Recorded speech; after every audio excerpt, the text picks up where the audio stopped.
A very warm welcome to IDFC First Bank Presents Leaders of Tomorrow Season 14, co-powered by Star Health Insurance. I'm Ritwika Gupta, and tonight we are bringing you highlights from our inaugural Season 14 Springboard here in the city of Mumbai. Now, for the longest time, Mumbai has stood at the heart of India's economic growth, bringing together entrepreneurs, investors and industry leaders like no other city. Today, we'll be taking a closer look at what makes Mumbai the undisputed financial and business capital. On the show tonight, we are bringing you a panel discussion about how Mumbai's capital ecosystem can better fuel the next generation of MSMEs, featuring Rajdip Gupta, founder and managing director, Route Mobile, Mahesh Singh, chair, Maharashtra PHDCCI and CMD Singhi Advisors, and Kunal Pande, national leader, cyber risk and compliance services, KPMG India.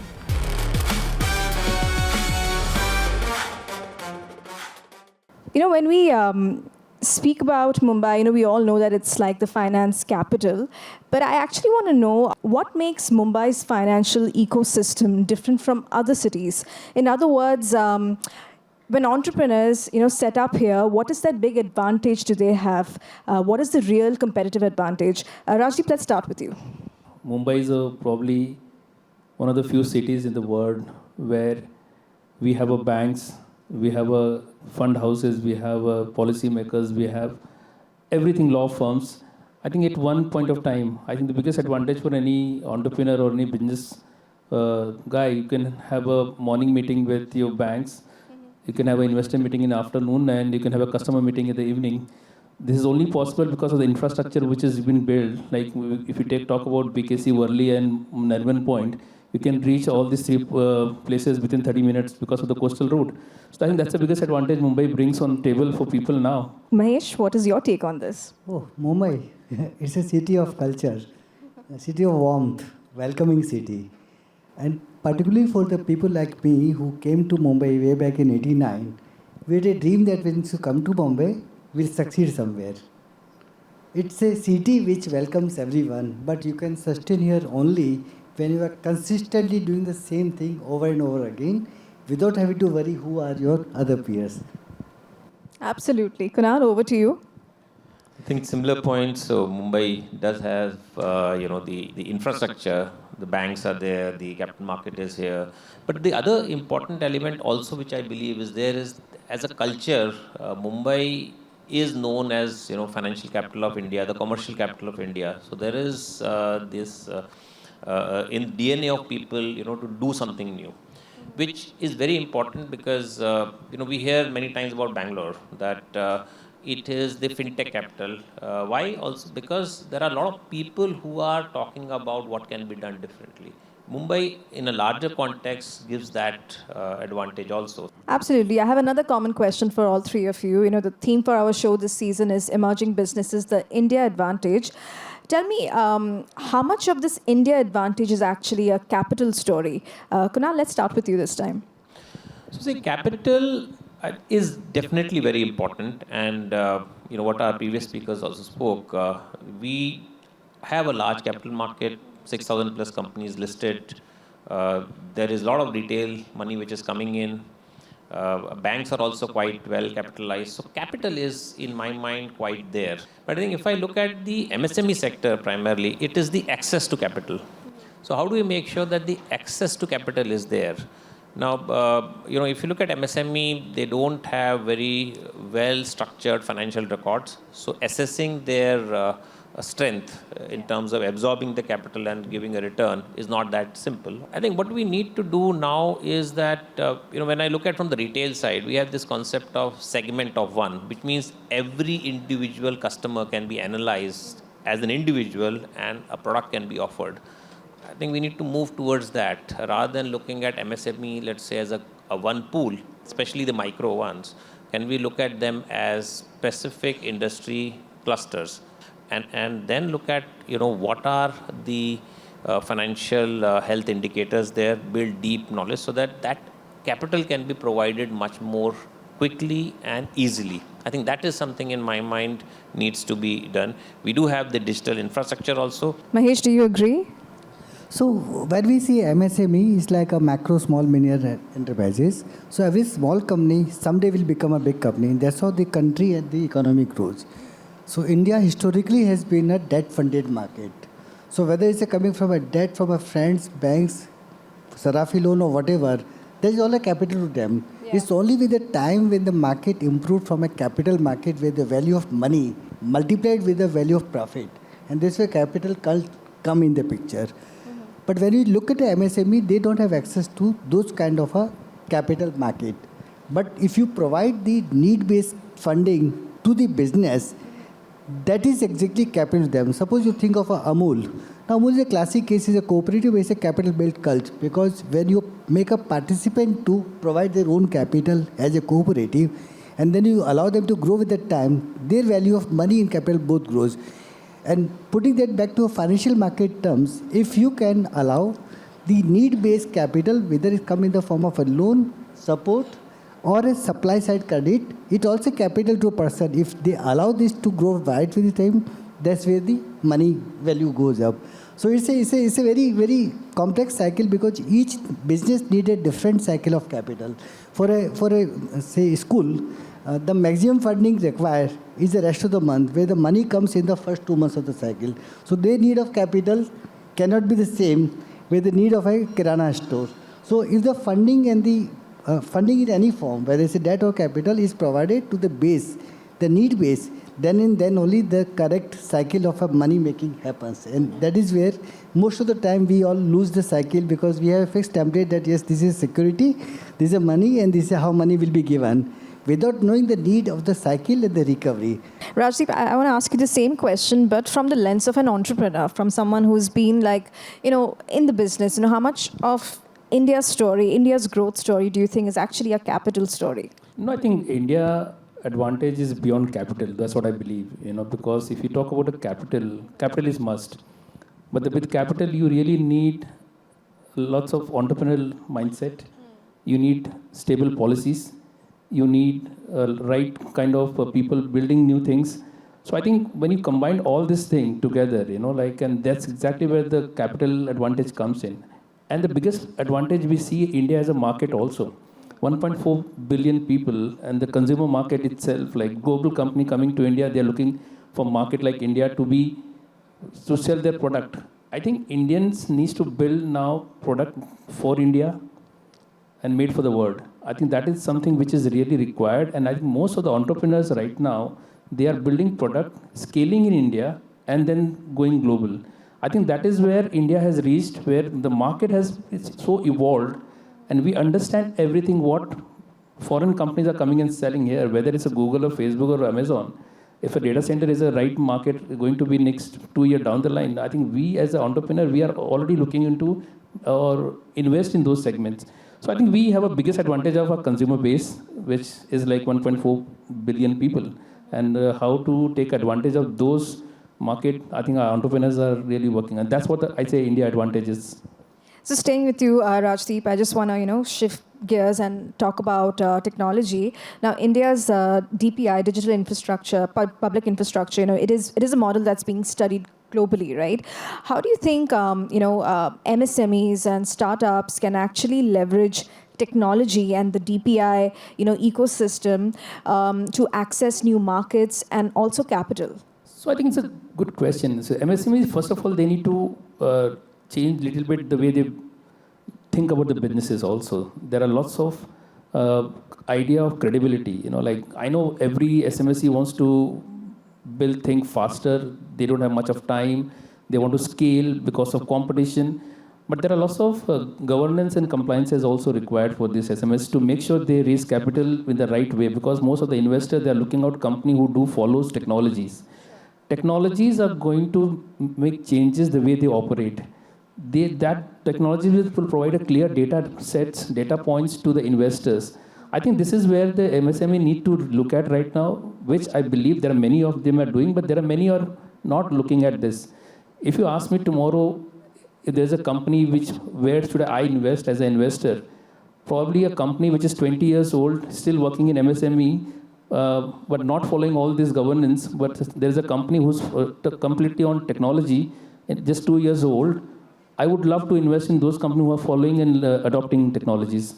Sure. Kunal, coming to you, since we are talking about technology and the digital economy, and since you also lead cybersecurity and compliance, trust is becoming increasingly important and critical in the digital first economy that we are living in today. My question to you is, how can MSMEs become more credible, and build credibility among customers, perhaps investors, in the era that we are living in today? When we look at really what is happening from the trust in the larger sense, cybersecurity, resiliency, and other elements, many a times we are seeing, or most of the time I would say, we are seeing the problems are coming in because hygiene things are missing. Right? So I don't know, I don't want you to answer, but all of you should think about how do you use complex passwords. World over research says that the most used password is 1 2 3 4 5 6. Right? Those are the kind of things. So I think we are all guilty about that. So many times it is about hygiene, that are we really taking care of the hygiene.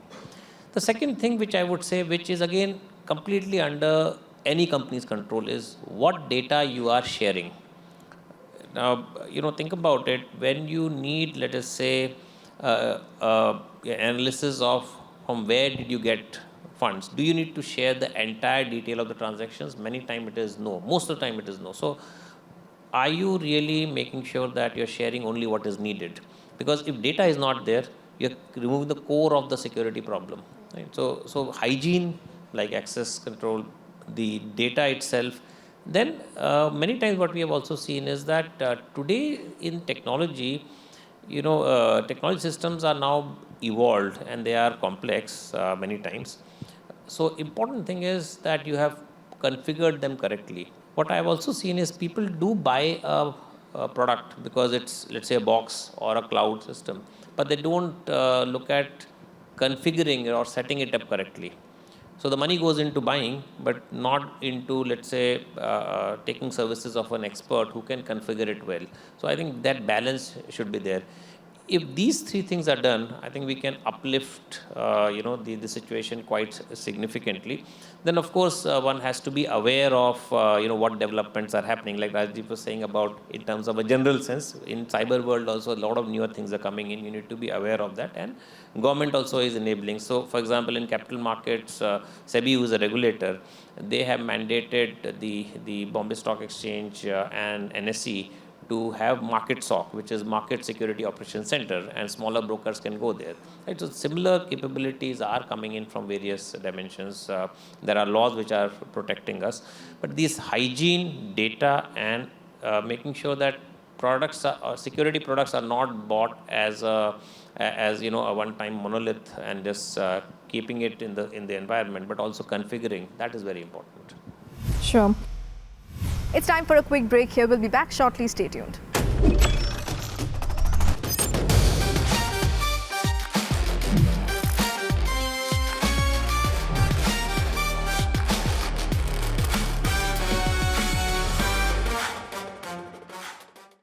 Presented by IDFC First Bank, always you first. Co-powered by Star Health Insurance.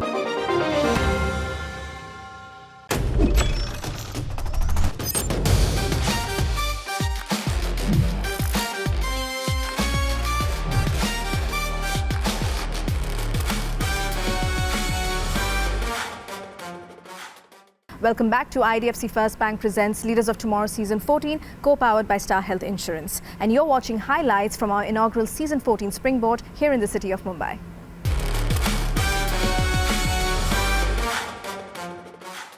Mahesh, coming to you, whenever I speak to a small business owner, MSME on my show, access to capital, is the biggest pain point.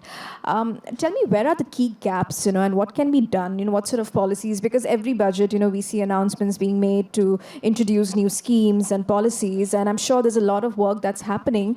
But on-ground reality, what is that? Could you just shed light on that? The problem is not at the policy level. If you really see, a business person who is not exposed to allocation of capital and stop the risk, where to do or what not to do, that way they go wrong. Earlier, there was a time when MSMEs were crushed, where the bigger companies, when they used to buy product from a small companies, they would pay them after 6 months, 5 months, because they have no bargaining capacity. And on the other side, the small business person have no choice but to fill the gap of borrowing from the market and financing the big customers. And that is where the MSME financing limit, where they came where any borrowing more than 60 days has to be reported. That got some discipline. Because the people at the low level are not able to discipline the trade cycle, supply and sale, between the cost comes. If that discipline is, lot of that advocacy is required, whereby the supply and sales cycle between they add some value, if that is protected, the credit cycle or the economic value of the business will go in the rightful direction. Can it happen overnight? No. So a lot of those regulatory requirements of a payment terms, which is a MSME payments for there, in the same form are lenders have it, because lenders have been typically giving loan to the MSME based on a security, not basis the cash flow. The moment you change the security-based lending to a cash flow-based lending, half the problem is over. Sure. Rajdip, coming to you, as someone who's been in the tech space, tell me, is it right to say that a tech startup or a tech-enabled MSME is more investable than, traditional businesses? Definitely, yes. I think most of the SMEs who are following the tech is going to have the proper, as I mentioned earlier also, the data points for the investors. What I need to look at is my invoices up there in the system. Is all the invoices have been planned properly? Is there a payable and receivable are properly defined in the company? Because I need to understand on paper how much on system that how the company operates, right? I'm very clear if the company is following all this thing, most of the investors will look into those data set. They don't really need to go through the normal traditional way of companies who are working with those, normal papers. So I think it's the right time for the companies to start adopting technologies, because tech has evolved so much that you can do everything using the technology. That will also help you to grow your business. First of all, the MSME need to understand why they need to use technology. Technology is meant to grow your business, give more clarity and more visibility for yourself also. I know there are many SMSs, they always say, oh, chalta hai, baad mein kar lenge. I think that is the mindset they need to come out of it, because it is not, if you're talking about big scale game, from small to medium to large, I think you have to follow the process from day one, from small.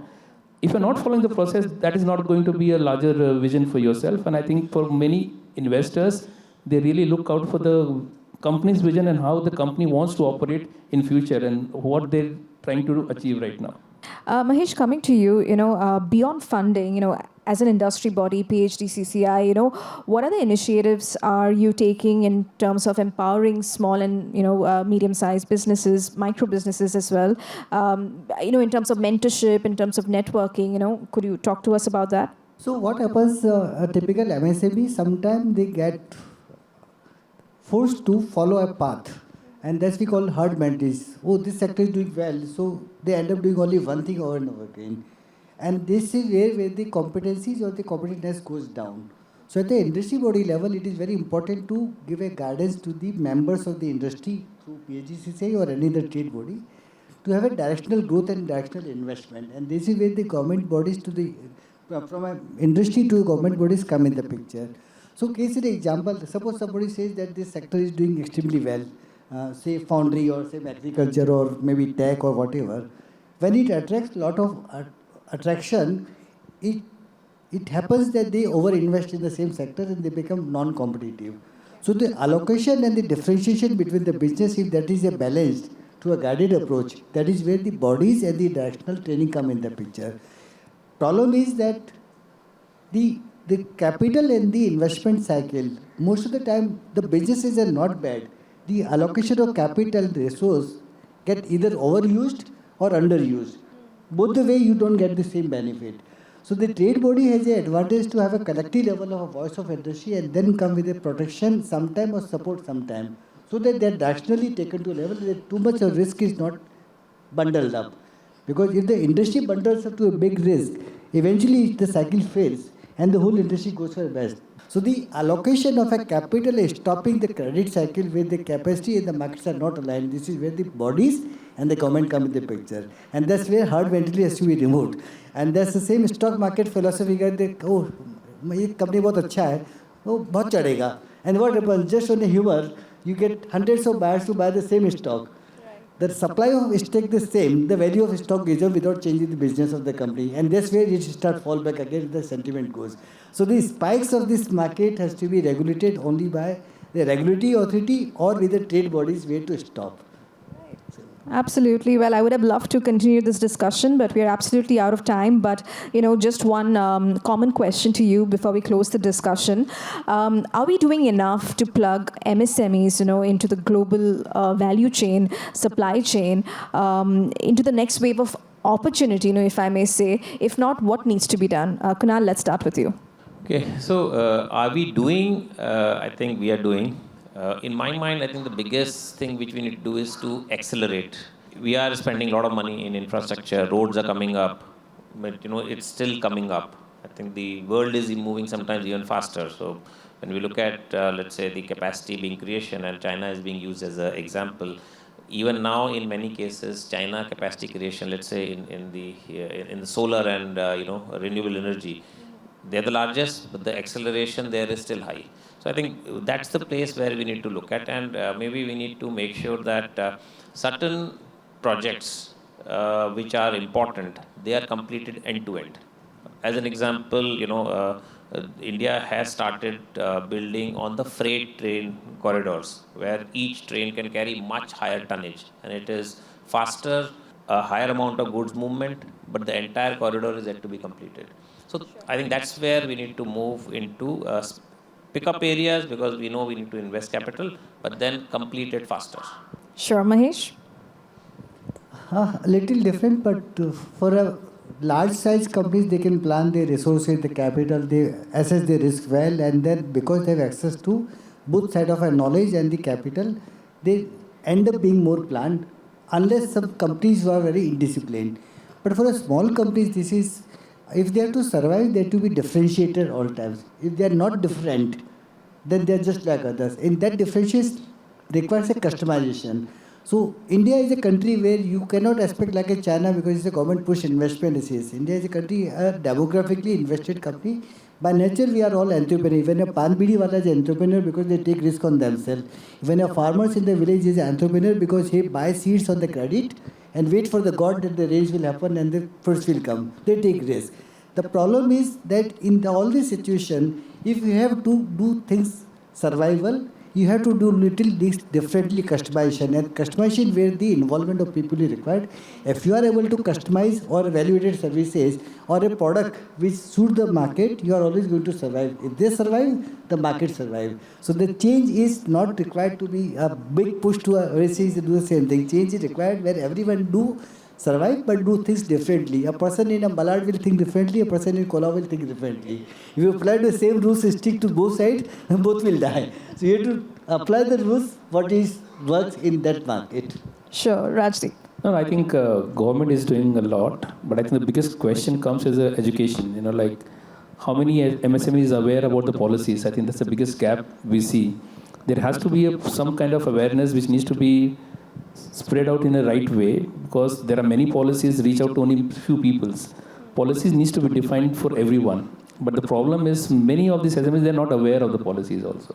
So I think this education and some kind of understanding needs to be set up for the SMEs where they can go and get their information. I think that is one gap which I see, and that needs to be fixed, Fantastic. Well, this was a very insightful discussion. I'm sure our viewers will have a lot to take away. Thank you so much, gentlemen. Thank you so much. With that, it's a wrap on this edition of IDFC First Bank Presents Leaders of Tomorrow Season 14, co-powered by Star Health Insurance. We hope you enjoyed the episode. Thank you for watching. Goodbye.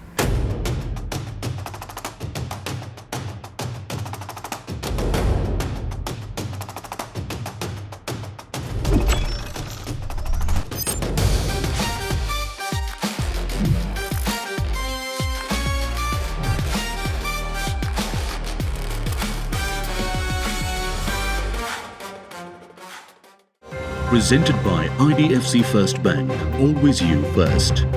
Co-powered by Star Health Insurance.